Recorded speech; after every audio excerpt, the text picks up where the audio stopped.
Okay, cool. So now I have turned on the recording and let's start with the first assignment now. So the first task says, in this task, we will familiarize ourselves with some basic NumPy functionalities, okay? So make sure that it is imported to your IPython shell. I mean, import NumPy as on NP or, I mean, whatever way you want. So the first task is to generate an arbitrary one-dimensional array n with shape 8, okay, and display it. I mean, this is a simple task. So we just want to have any array of length 8 and convert it to NumPy and display that, okay. And the second is then we want to create a new array which contains only the odd entries of the first array. So, I mean, we're not talking about the odd elements, but we're talking about the odd entries. So the entries that are positioned at, let's say, 2 or 4 or 6, I mean, not at position 3, so to say. And then the next task is to create a new array which contains the elements of the same array as the first one, but in the reverse order. So the last element becomes the first one and vice versa. Just a moment, guys.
So, guys, I actually intentionally muted myself. The thing is, I mean, I apologize for that beforehand. I mean, the location where I am in right now, you might hear some sounds on. Just a moment. So you might hear some sound, like some sounds of the bikes or something like that, because I am sort of in a location that is a bit crowdy, so to say. So I apologize for that beforehand. So, okay, we will do the tutorial together, okay? And it will be uploaded just after the tutorial. We will upload the sheet as well as the solutions, okay? But for the next tutorial, I mean, this was really simple, so that's why I thought we can do this like in the tutorial. And for the next ones, we will upload the sheet like before the tutorial so that you can try that out yourself.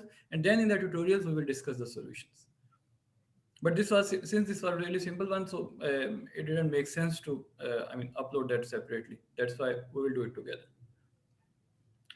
So the task C is to create a new array that contains the same array as the first one in the task A, but in the reverse order. And then we have this task D, I mean, where we have like some code, and it asks us what is the output of this code. And then we have after that we are dealing with two-dimensional arrays, where we again, just like the task A, we will generate an array of like a two-dimensional array of shape 3 and 4, 3 rows and 4 columns. And then again we will sort of form another array that contains the rows only in reverse order. And then there will be another array which will contain everything in reverse order, so the last element will become the first one. And then in the end, we will have an M cut, which will contain the array M, but it will only contain first and last elements of every row and every column. So this is like some small playing around with NumPy arrays. And let's have a look at that together now. So I guess someone has unmuted themselves, so maybe I would request you guys to mute yourself. So let's start now. So the first task is of course to import numpy as np. And now after that, we just want to create any array of shape 8. So this is just some random entries that I type. And so this is, and you know that we have seen that the way to initialize a numpy array is to just pass a list in this function np.array. And then after so yeah, to display that, we can simply write print n. And I mean, you guys already, I guess, you should be familiar by now that in IPython, like in Jupyter Notebook, we can simply write n. We can even skip this print command, and it will already write it. It will already display that. Then we need to form an array that contains odd entries of this array n. So we have already discussed, I guess, in the first tutorial.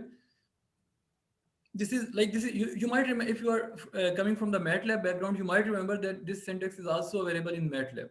So what's happening here is we start from the first, because the zeroth entry is of course even. So we start from the first entry, and we skip here, like we didn't type here anything. I mean, ideally it would be like, let's say 1 and 5 and 2. So this means we will go from index number 1 to index number 5, of course excluding 5, and we will have a jump of 2, right? And if we exclude that, this means we want to go to the end. You might remember we talked about something like that, right? So this means from start to end. So here what we are doing is we want to go from the beginning till the end, and we want a jump of 2, so that we are capturing every second entry, which is every odd entry. So as a result, we get this 8, 18, and 11, which is like at first point, at third, and fifth. Okay.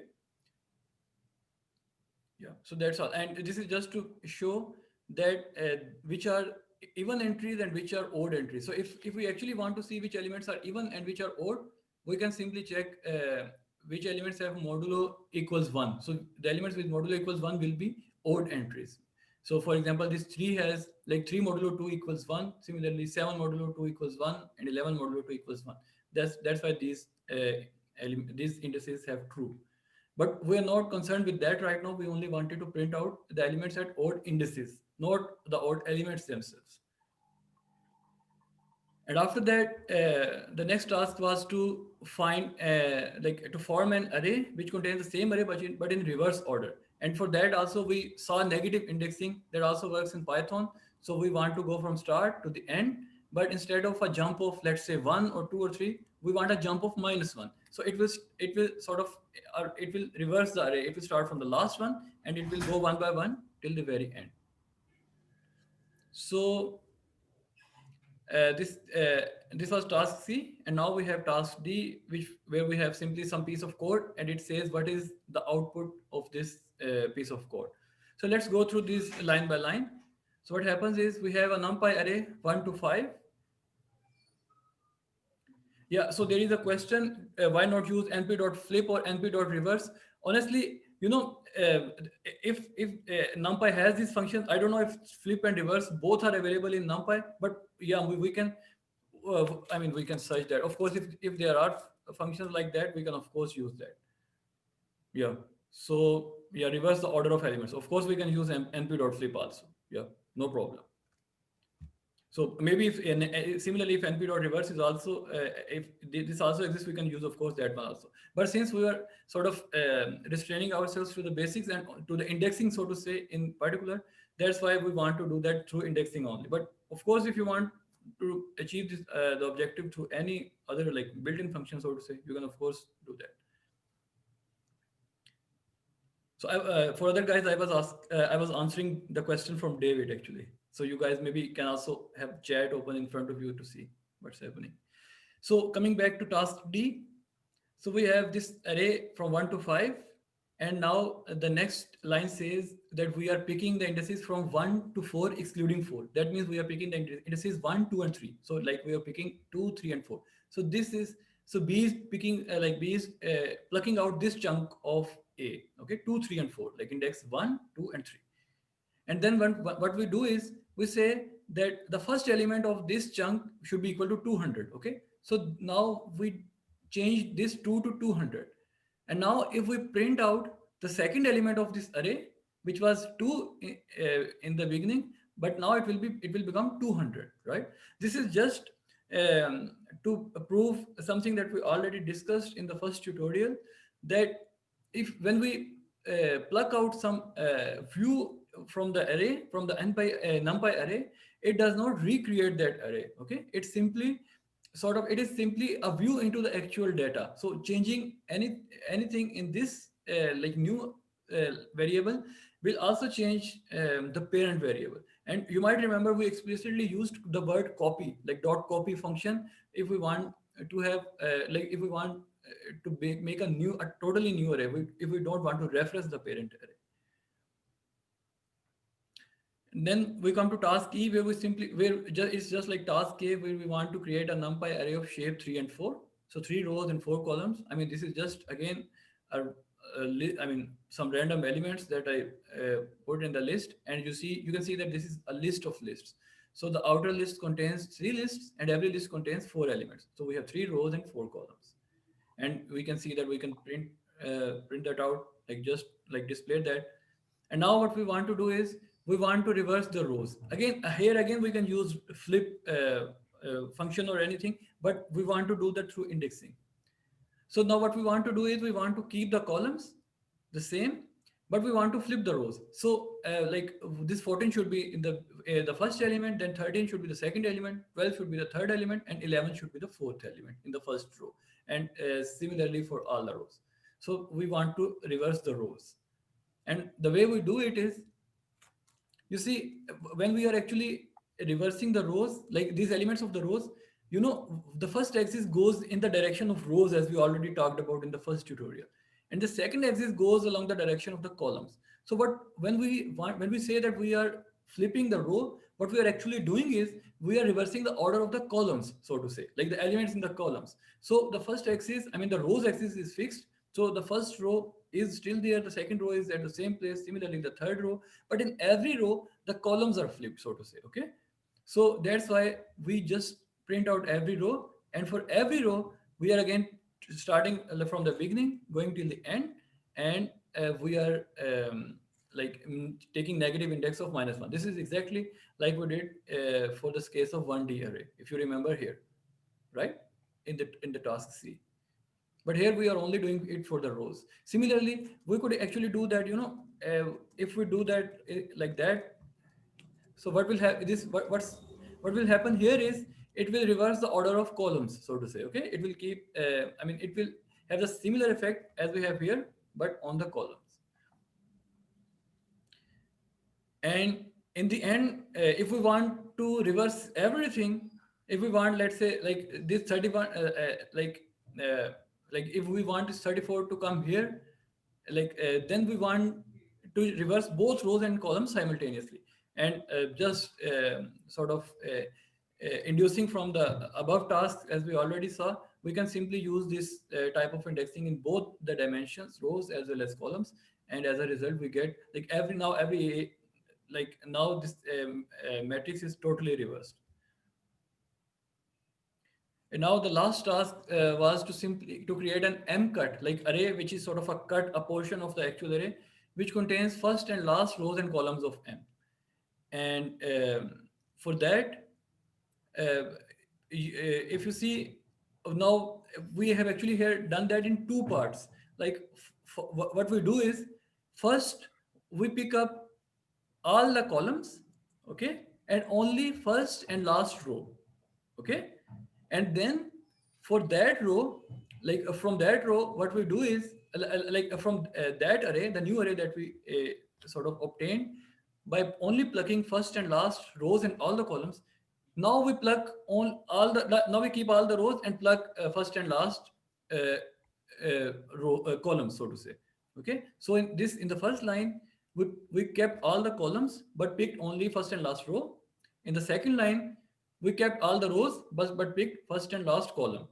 So as a result, we get first and last rows and columns. And this is just to verify that um, I mean, we can do that in one in one liner also. So what we are doing here is, this is an array of array. This is a concept that comes from broadcasting. Like if we want to sort of have certain elements in the first, like in the rows, and certain elements in the column. This is a type of indexing that we already saw in the last tutorial. So what we are doing here is, we are saying that in the first dimension we want 0 and 1. In the second dimension, 0 and minus 1, sorry. In the second dimension also we want 0 and minus 1. But you can see here, in the first dimension we have an additional axis, so to say, because here we can see both 0 and 0 and minus 1 are inside a list of their own. So this actually is sort of comes from the concept of broadcasting. This allows the array to expand, so that for every element here we are able to get all the elements here. Okay, as a result, and you can see this is exactly doing the same thing that we did here in two lines. So we can either do step by step, like first pluck out only the first and last row, then pluck out only the first and last column, or we can do that directly through indexing. So this was all for the first lab tutorial, and you can see like this was a really easy one, just some basics into NumPy array and indexing. If you guys have any question, please let me know. Otherwise, maybe we can have a small break and then we can proceed.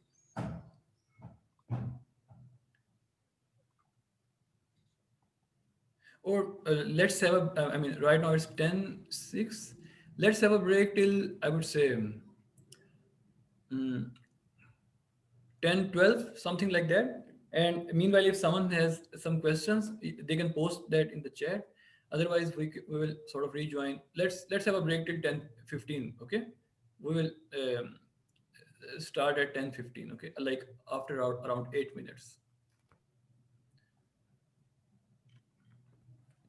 So could you please upload this Python file? Of course. So this file and this solution, I will upload that right after the tutorial. Okay. And for the new, for the next labs, we will do that beforehand. So you will get the this exercise, this PDF, exercise PDF, and you will try that yourself, and then we will discuss the solutions in the lab. Okay, just like we discussed this first one here. I mean, this was a simple one, so it took, I don't know, maybe around 15 minutes or something like that. But for the next ones, it probably will take, of course, a bit longer. So meanwhile, let's pause recording.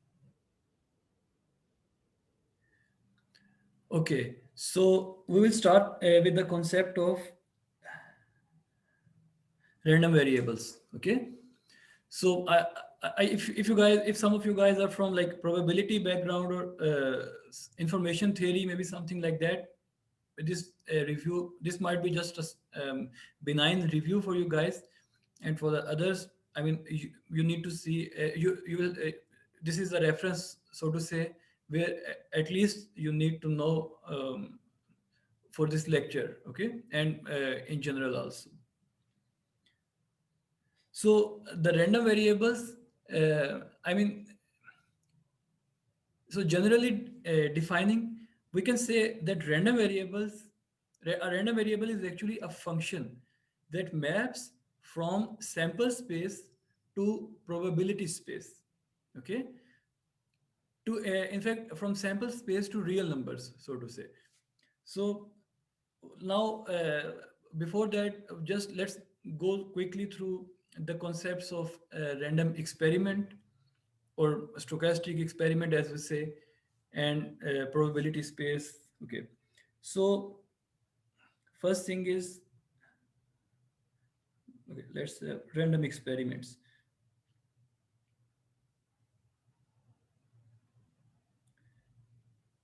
So a random experiment is something like that you, I mean, an action or like a process that you carry out again and again, and every time it gives a random output. Okay, every time it gives a random result. This is called a random experiment. For instance, we can have tossing of a coin as a random experiment. Like a coin has a head or a tail, and tossing of a coin can be a random experiment.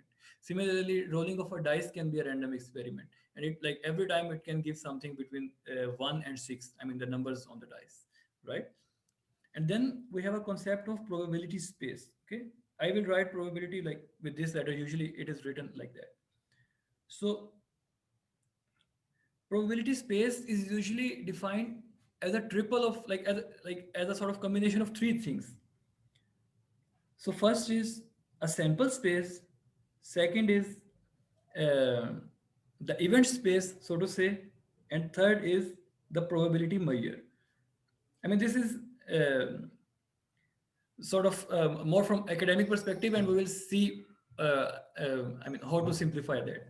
So a sample space consists of all the possible samples of an experiment. Okay. So for example, if we are rolling a dice once, let's say, the sample space will consist of uh, like 1, 2, 3, 4, 5, 6. Okay. And similarly, let's say if we are tossing a coin, let's say twice. Okay. So our experiment consists of tossing two coins, let's say. Okay. Our experiment consists of tossing two coins at once. So in that case, our sample space will be a set consisting of head, head, head, tail, tail, head, tail, tail. I mean, these are all the possible outcomes of one experiment, right? So this is the sample space, as we say. The second thing is probability space, event space. So event space consists of all the possible events.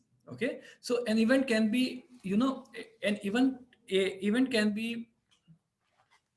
consist of one or more elements the of the sample space, so to say. For instance, if we are for instance, if we are rolling a dice, I mean, we can be interested in an event. Let's say that the dice gives the value 6. I mean, let's say the value 5, or the value, I mean, I don't know, whatever. Let's say the value 2, which means that when we roll the dice, it landed on 2. Okay. And we can also be interested in another event. Let's say that the dice gives an even value. So, I mean, it lands on the value, let's say 2, 4, or 6. I mean, one of these values. Okay. So an event can consist of one or more elements of the sample space. Okay. So, and the set consisting of all such sets, all the possible subsets of the sample space, this is what we call the event space. Okay. And then we have a probability measure which maps from this event space to a real number. Okay, you got my point. So this will always be between 0 and 1, because we know probability is always between 0 and 1.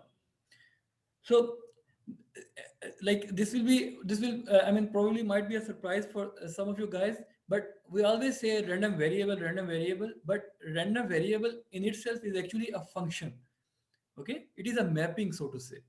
But I mean, this is just for sort of academic reasons. We, in practice, we don't sort of actually focus on such things a lot. I mean, this is sort of, this goes into the hindsight after some time, and we sort of get used to dealing with the random variables like normal. I mean, like for instance, something gets into your muscle memory, so to say. So it becomes normal for you guys. So this is just for academic reasons, so to say. So, for instance, now let's now move on to the next part. A random variable can be discrete or it can be continuous. Okay, so for instance, rolling of a dice will always give us one of the 6 values, right? 1, 2, 3, 4, 5, 6. Or tossing of a coin will always give us one of the 2 values, head or tail.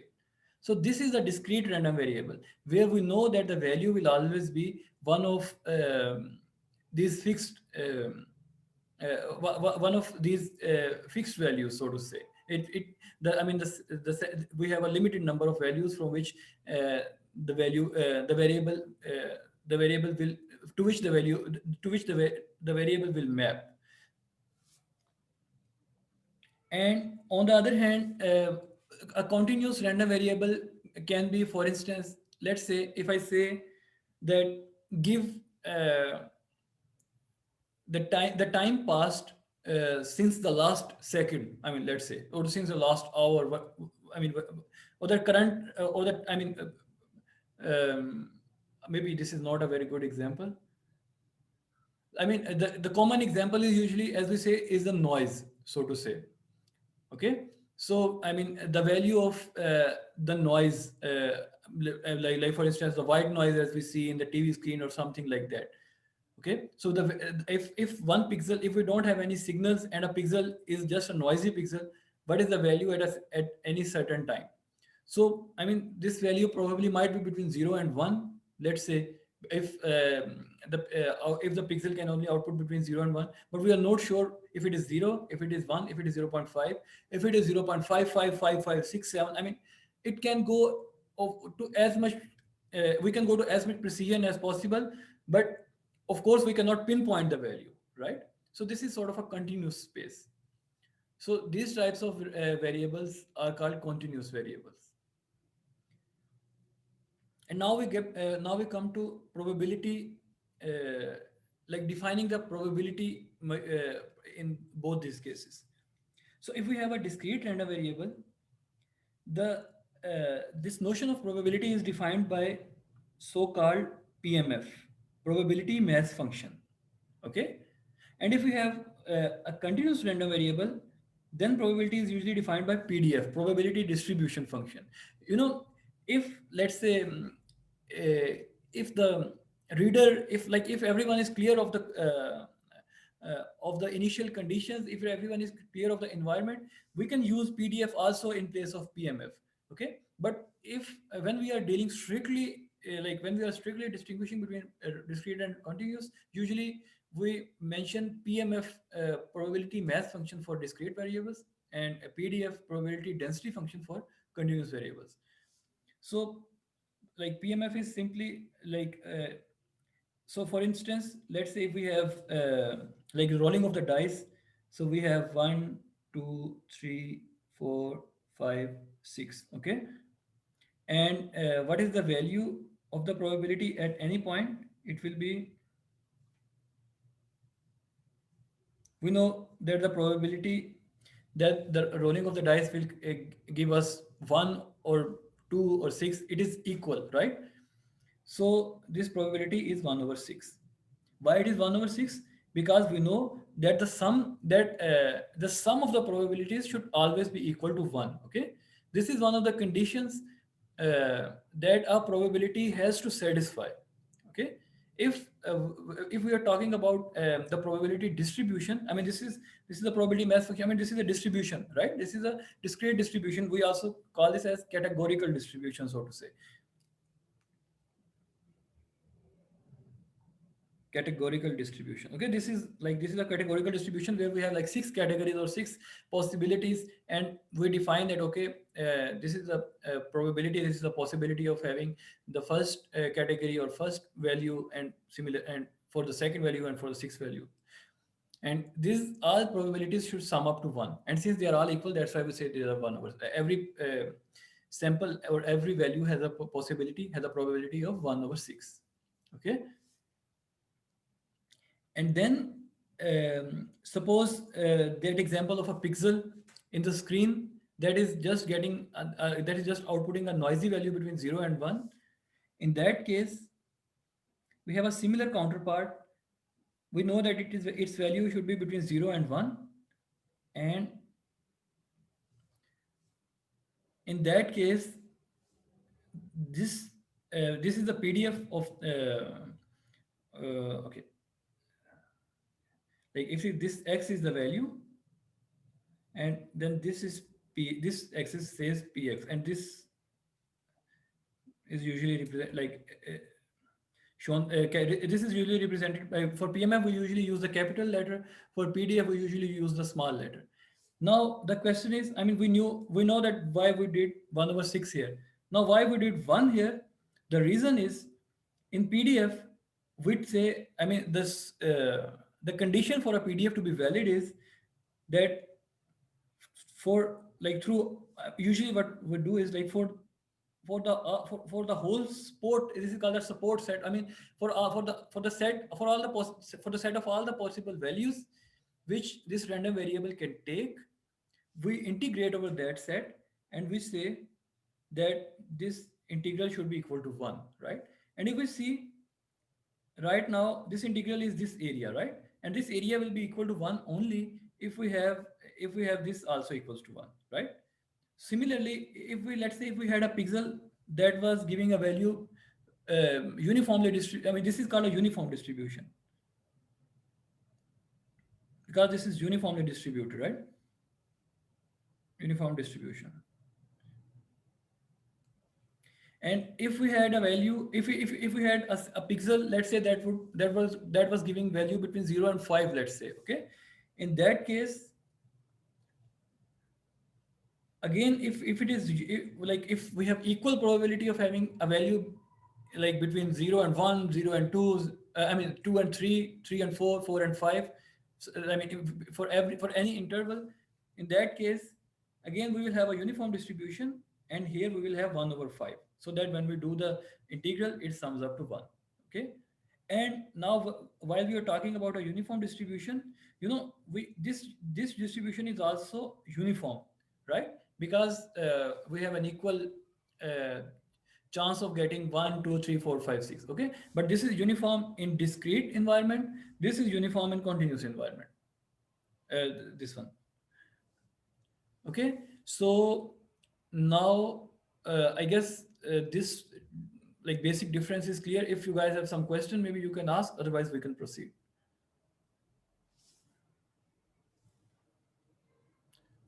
Okay, so what was the third one? I guess this is an old question from 1019. Yeah, well, we'll come to this question. I don't understand right now the context of this question, but we'll come to that again, maybe. So now we have these two, now we have looked at PDF and PMF. Okay, how can Px equal to 1 for all values between 0 and 1? Yeah, absolutely. This is the question. Now, this is exactly the thing that is mentioned by Semi that I was going to talk about now. So, suppose the case of rolling of a dice. If I ask you, okay, a dice has 6 values.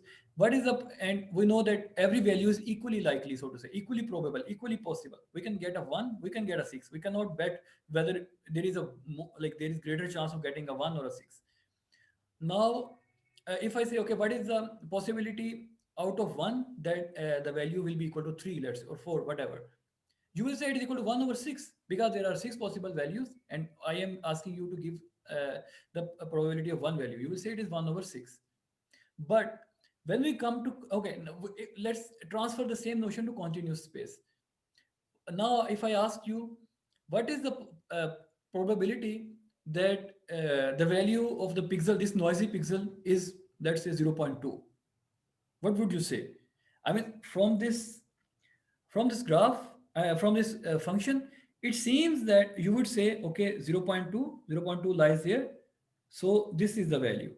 I mean, this value is equal to 1. So the value is 1 for whatever the value of x, the probability will be 1. But this is not how we deal with probability in continuous space. Okay. The thing is, listen, the thing is just consider for a moment how many possible values x can take here.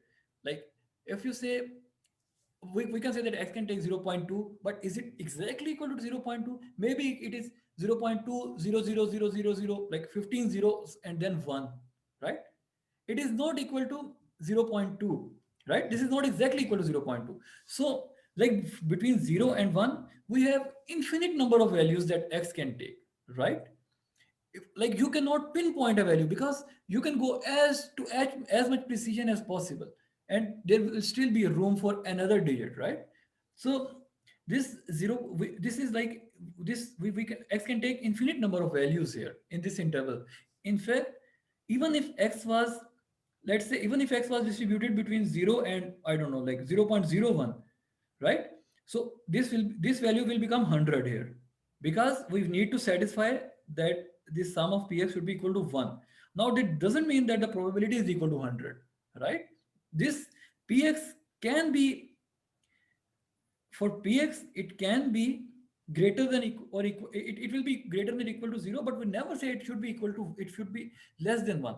You see here it is 100, and if we, let's say, if this was like, let's say, between 0.001, This value will be 1000 because we need to satisfy this integral. So how we how do we find the probability in continuous space? We actually integrate.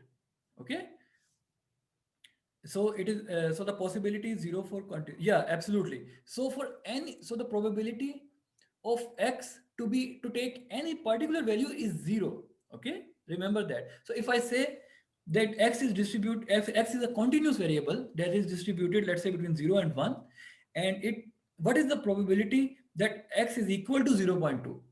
This probability is equal to 0.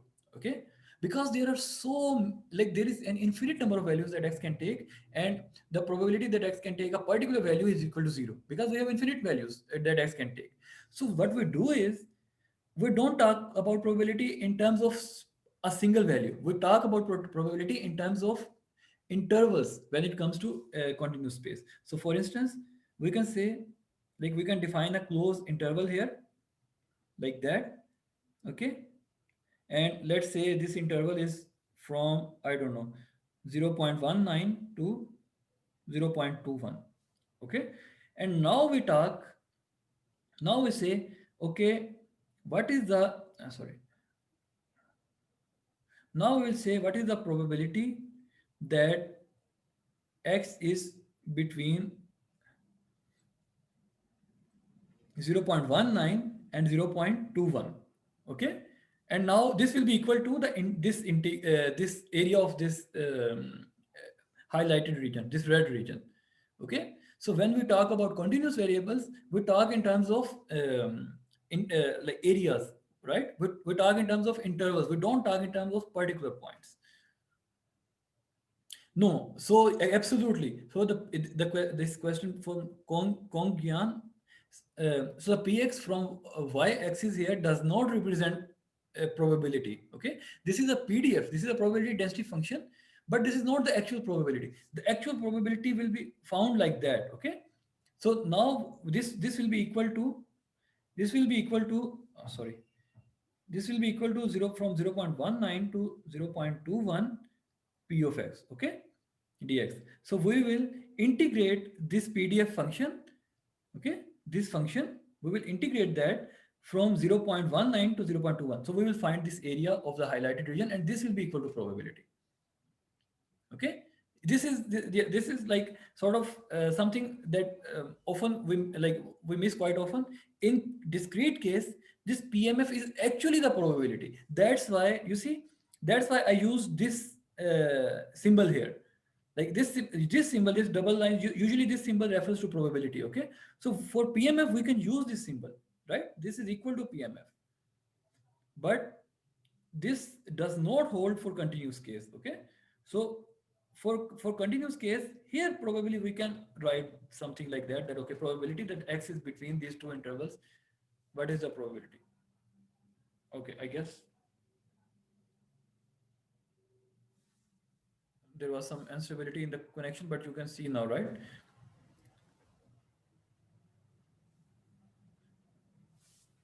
Okay, is it okay now, or the problem persists?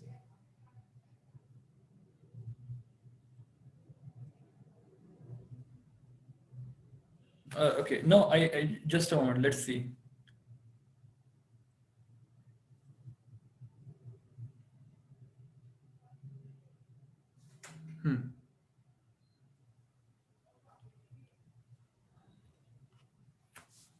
Okay.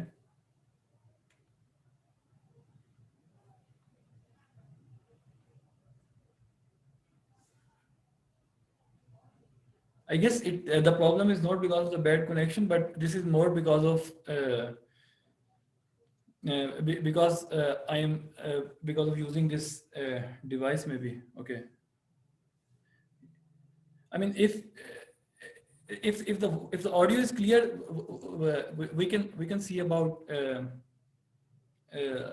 about the screen, but I'm not sure if audio is also, if audio is clear or not.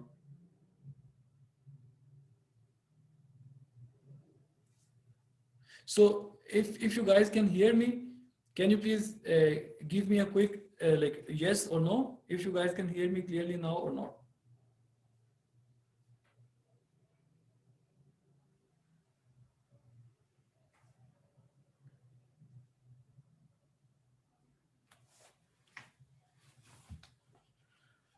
Okay. Hmm.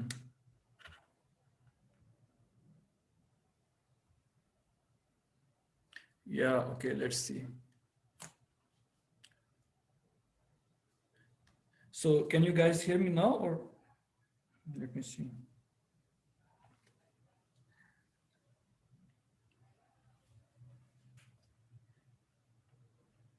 Resume. Okay, so we're back, guys, and we have had a look at the PDF and PMF and differences between them. And now let's move on. Usually what we do is, like, there is a concept of CDF, as we say, cumulative density function. Okay, so like usually we type it as CDF. So CDF is, I mean, let's say like f of x is equal to 3 is usually equal to the sum of all the values where x is less than 3. Or like, I mean, in fact, like, we can simply write it like that. Okay, so it is like a increasing probability function. So this concept actually is the same both in discrete domain and as well as in continuous domain. So we can use the same thing, like a cumulative CDF also in continuous domain, but there we will, of course, I mean, change that, and we will say, okay, like x is starts from very beginning and goes till 3. So this will be equal to cumulative density function. But this is just sort of a side note. We will probably not go into much detail here. So this was the concept of probabilities. Now let's come to joint probabilities and marginal probabilities. I guess some of you might have heard about that. So right now we're talking about uh, one variable only. Okay, what happens if we have multiple variables together? For instance, let's say we have a costing of two coins. Okay, two coins together, as we already saw. So in that case, we have, like, let's say we will define these variables with x1 and x2. Okay, so in that case, like, we saw that our sample space will be h h h t t h and t t, right? But what I want to here mention is, we can always think of like any number of variables as a single variable. Okay, so right, so we have probability of z, right? We can say that we have probability of z, and which is this probability is equal to the probability of x and x1 and x2 together. Okay, so these things are same. We can always like assign that, okay, z is equal to the combination, the joint of x1 and x2. Okay, and the way this probability distribution, this joint probability distribution opens up is, we can write probability of x1 into probability of x2 given x1, or we can also write that as probability of x2 into probability of x1 given x2. Okay, so this is called joint probability. Okay, this is called like marginal probability. Okay, and this I'm sorry, this is called conditional probability, and this is sometimes what we refer to as marginal probability. Okay, so um, the way to think of that is, let's say, if we say, I mean, this is like saying, like, let's see in terms of a realization. So this, we can say that, okay, the probability that x1 is equal to head and x2 is equal to tail. Okay, so this is what we need to find. So mathematically we say that this is equal to the probability that x1 was equal to head, and then once we knew that x1 was equal to head, the probability that x2 is equal to tail. Okay, so this is uh, what is the difference between marginal and conditional. We will come to that. So um, this is the concept behind that. So for instance, like, suppose the time of arrival of two students is a random variable. Okay, let's say we have two students, s1 and s2. Okay, we have two students S1 and S2. Okay.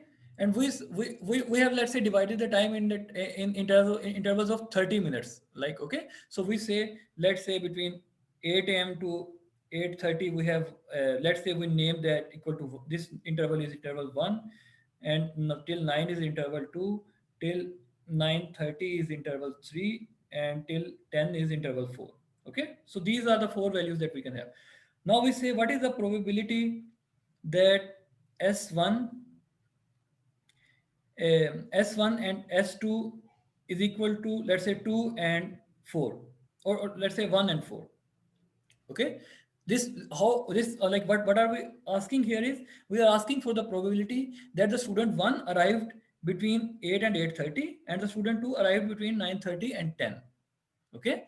Now this will be equal to the probability that the student 1 arrived between 8 and 8:30, and for when we know that, okay, the student 1 has arrived between 8 and 8:30, what is the probability that student 2 has arrived between in this interval 4? Okay. So let's say these students were not related. Let's say these students, we know that, okay, these students, maybe, I don't know, they live in I mean, we don't they don't have any relation, so to say. Let's say we don't know if the students live together and live in the same apartment, or like live in the same wege or not. Okay. In that case, we will say that even if we know about what is, like, the student 1 has arrived in this interval, we cannot say anything about student 2. So this is still equal to probability, simply equal to probability that student 2 is equal to like S2 equal to 4. In other words, we are saying that whether we get the information about student 1 or not, it doesn't give us any benefit. We still have to calculate this probability, like, again, like, it doesn't affect this probability, right? So this is sort of, here we can say that this is equal to, then as a result, it becomes probability of S1 equal to 1, probability of S2 is equal to 4.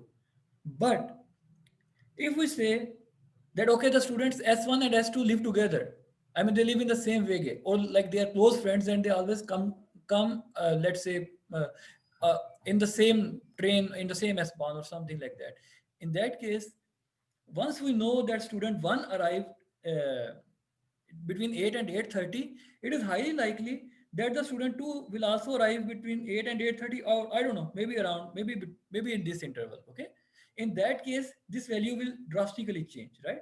If before this value was, these all intervals were equally probable, now this interval is not that likely. This S4 is not that likely. Now probably S2 is equal to like 1 or 2. It probably won't be equal to 4. You got my point?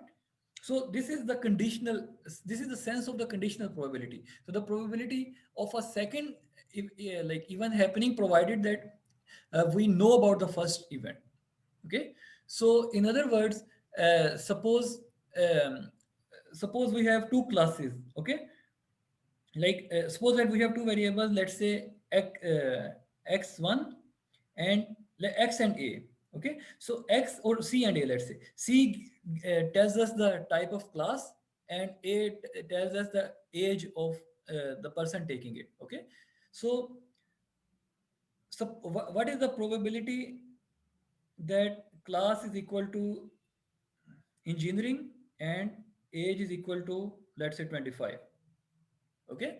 So for a random student, if you said what is the probability that the age of the student is 25, you may not be very sure, because his age or her age might be 30, might be 35, might be 45, might be 50. Maybe they can be, they might be students of music, they might be students of philosophy, right? But suppose we have an idea that engineering students are mostly young students. They have an age around, let's say, 20, between 20 and 30. In that case, when we ask this thing, once we know that, okay, class is engineering,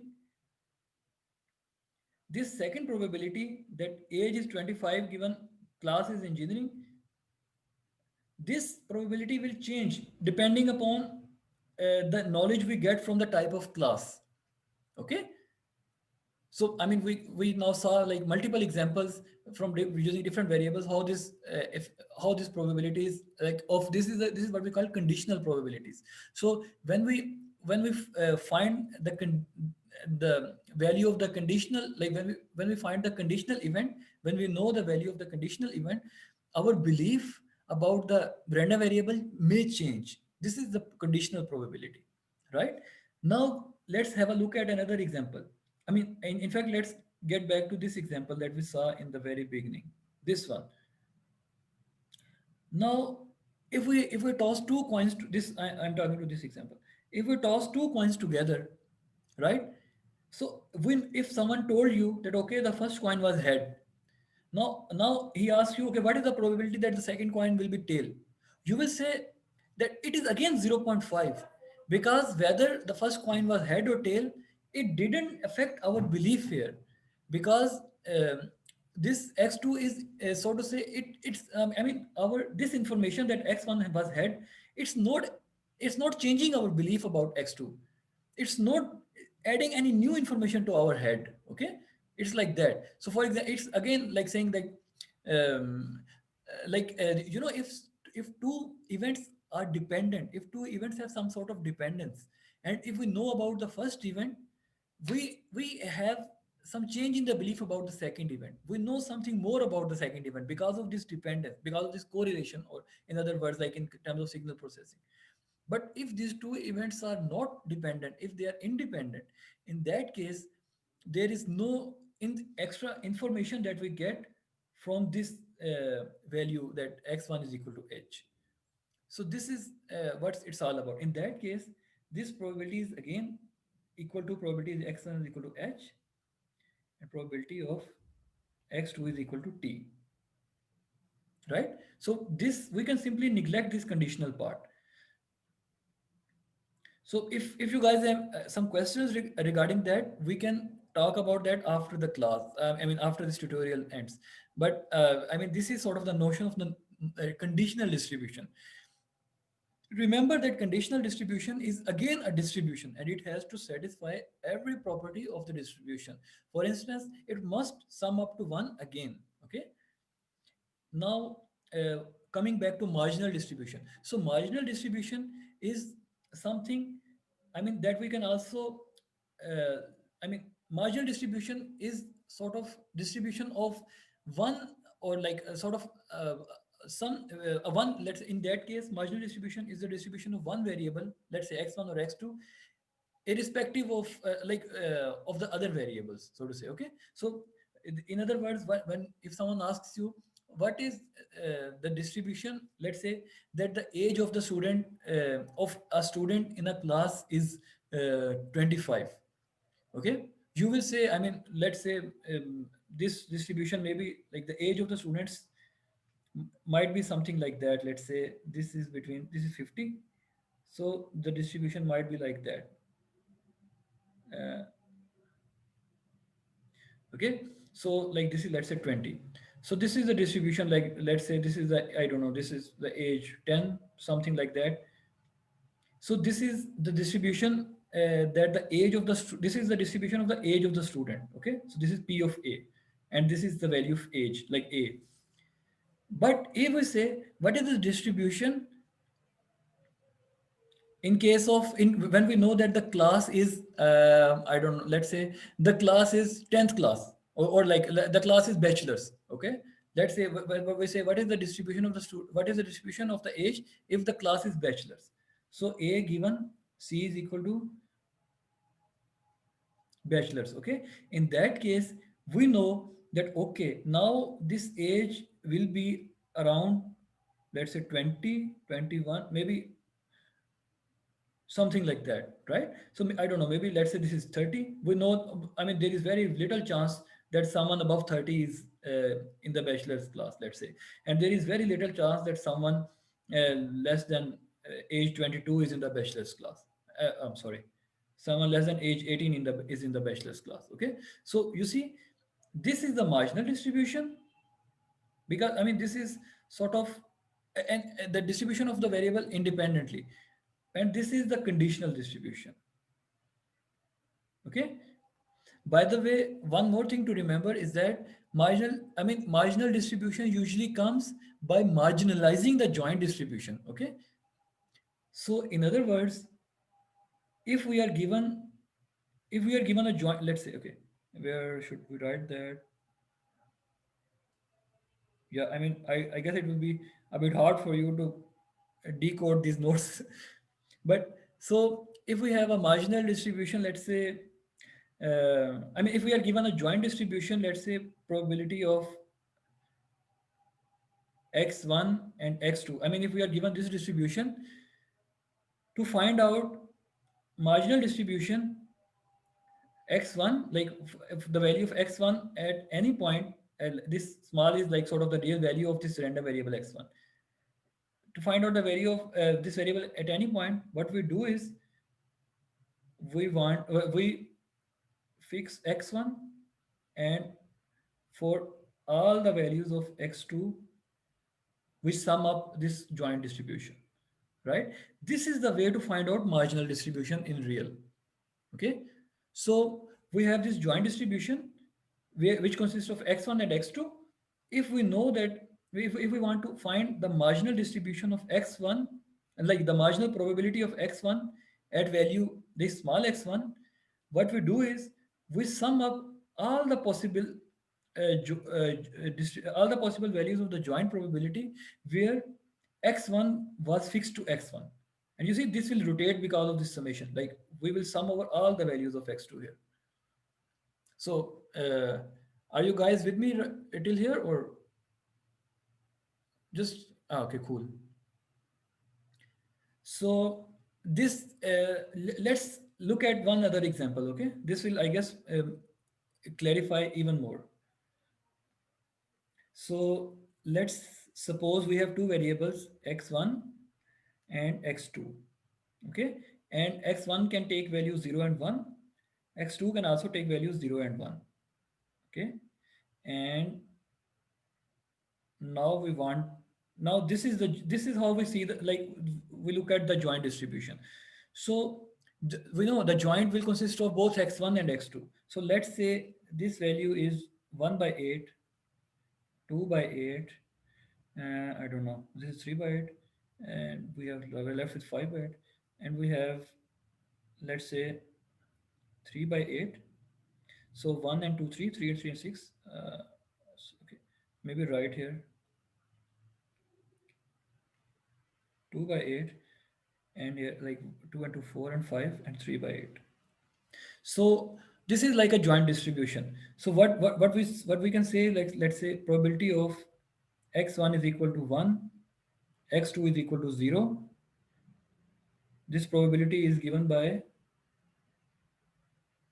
x1 is equal to 1 and x2 is equal to 0. This is this probability, right? Sorry, x2 equals to 0 and x1 equal to 1, this probability, right? So you see, because this is how we see. So this here at this in this cell, x1 was equal to 1 and x2 was equal to 0. Okay, so this is the joint probability of having x1 is equal to 1 and x2 is equal to 0, and this is equal to 2 by 8, right? Similarly, we can see the probability of x1 is equal to 0 and x2 is equal to 0. This will be equal to 1 by 8. Similarly, probability of x2 and x1 both equal to 1 is equal to probability is equal to 3 by 8. You got my point? So this is how we have, this is the structure of a joint probability in terms of two variables, right? Now, suppose I want to, if I ask you, what is the probability that x1 is equal to 1? Can anyone type that in the messages? Maybe 5 by 8. X1 equals 1. So this is the value of x1. Yeah, absolutely. So you see, like why it is 5 by 8? First of all, let's see. This is the section where x1 is equal to 1, right? And now this is the section where x1 is equal to 1. So we simply add all the possible sections where x1 was equal to 1 and this will give us the probability that we want here. Okay, because you see in both these cells x1 is equal to 1, so we simply add that, and this is what we mentioned here, right? So now you got, now probably you got this uh, idea of of the joint and marginal. Okay, this is how we find marginal. And now we come to conditional. Okay, so what is the, okay, let's say, what is the probability x1 is equal to, okay, what, if I want to find the distribution x1 given x2 is equal to 0. So can, I don't know, can some of you guys tell us if x2 is equal to 0, what are the probability distributions for x1 is equal to 0 and x1 is equal to 1? Let's do that together. So what we know is x2 is equal to 0. Okay. Now when x2 is equal to 0, we are left with, this is the part where x2 is equal to 0, right? So we are targeting this part. Okay. So the first thought that comes to mind is, okay, if x2 is equal to 0, now we have this thing, and we can say that, okay, I mean, just to write this again, 0, 1, 1 by 8 and 2 by 8 x1. I mean, I have just written this green thing and this above headers. So you will say that, okay, the value of um, x1, the probability of x1 equal to 0 is 1 by 8, and probability of x1 is equal to 1 is 2 by 8, right? But I mean, this is in the right direction, but there is a small, yeah, absolutely. You see this, your colleague Min, I guess he already mentioned that. So the thing is, if you say these are the probabilities, there is a problem. The problem is the sum is not equal to 1. Okay. So to make the sum equal to 1, we need to divide these values by the sum of them. So sum of 1 by 8 and 2 by 8 is equal to 3 by 8. Okay. So what we do is we say 1 by 8 divided by 3 by 8, and 2 by 8 divided by 3 by 8. We want to normalize that to make the sum equals 1. So as a result, we get 1 by 3 and 2 by 3, right? So these are the probabilities, right? So we, if x2 is equal, this means, in other words, in like in words, we can say if x2 is equal to 0, we know that there is 1/3 chance that x1 will be 0, and there is 2/3 chance that x1 will be 1. Okay. So this is the concept of marginals and joints and conditionals. I hope that from this example, it should be clear. So now we come to Bayes rule. So Bayes rule is a very, there is some comma somewhere here, I don't know, here or here. You can find that yourself. So Bayes rule is a simple extension of what we have already learned. So probability of, if we have, let's say, two variables, probability of x1, x2, we know that this can be opened as probability of x1 and probability of x2 given x1, right?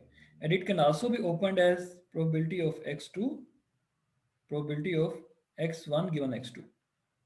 So if we simply equate these two things, we can say probability of x1, probability of x2 given x1 is equal to probability of x2, probability of x1 given x2. And now we can take this in the denominator here, and as a result we have, or even like take this thing in the denominator. So we can say probability of x2 given x1 is equal to probability of x2, probability of x1 given x2 divided by probability of x1. This is the Bayes rule. Okay, simple as that. And we can also write that in like the other form, just by like, as we can solve, because we can open it both ways. So probability of x1 given x2 is equal to probability of x1, probability of x2 given x1 divided by probability of x2. Okay, these both forms are valid. I mean, we can, oh sorry, this is just like we can open the joint from left side or right side. Okay. So this is a base rule. So this is really actually like in practice, this comes really handy because often what happens is we want to like we often have one conditional and we want to find out the other conditional from the data from the distribution that are at hand. So for example, we might have x1 given x2 available to us, but we want to find out x2 given x1. Okay, so in this case, this comes really handy. So are you guys with me till here?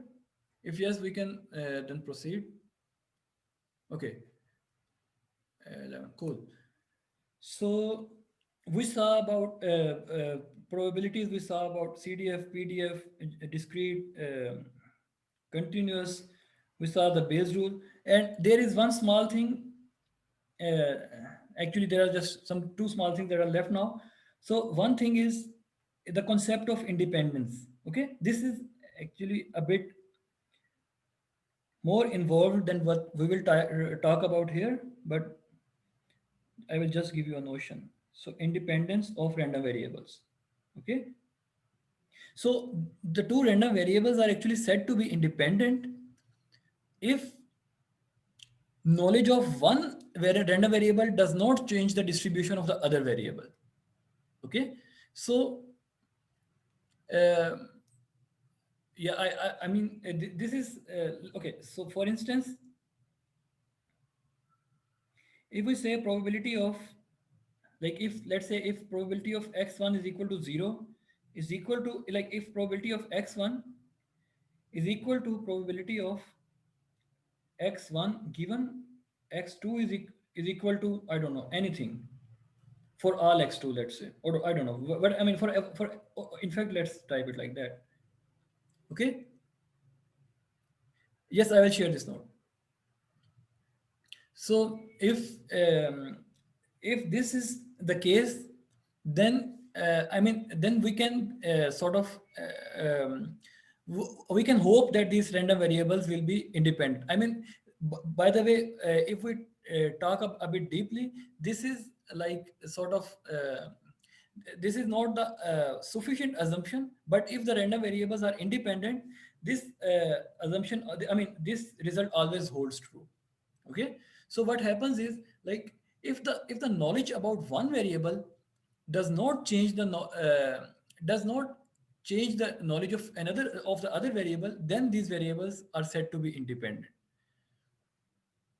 Sometimes there might be cases that this result might be obtained by luck, you know, might be a mathematical coincidence, so to say. Okay, but I mean, for instance, okay, let's talk about the two coins as we already mentioned.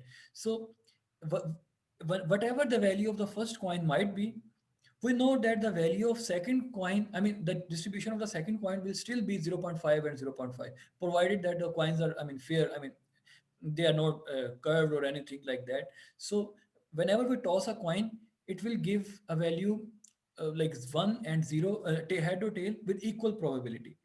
Okay, so no matter if someone tells you uh, about 100 other coins, we know that for this coin, if this is fair, it won't depend upon other coins, right? But on the other hand, we saw that if some like there are some random variables where the information about another variable changes our belief. For example, this thing, we saw that if class was bachelor's, the distribution of this age of the student was changed, right? This p of a got changed depending upon the information that we got about another variable. So this is sort of the joint I mean, this is the concept of dependence. So if if this if this probability of a remained the same, no matter what we had, what value we had for probability of c, what value we had for c, in that case we could have said that okay, these values are not depending, I mean these variables are independent of each other. So this actually concept of independence, I would say you maybe go a bit in a detail into that yourself also, because we are already short on time. So the main thing that we want to talk about here is IID. So IID is it means identical and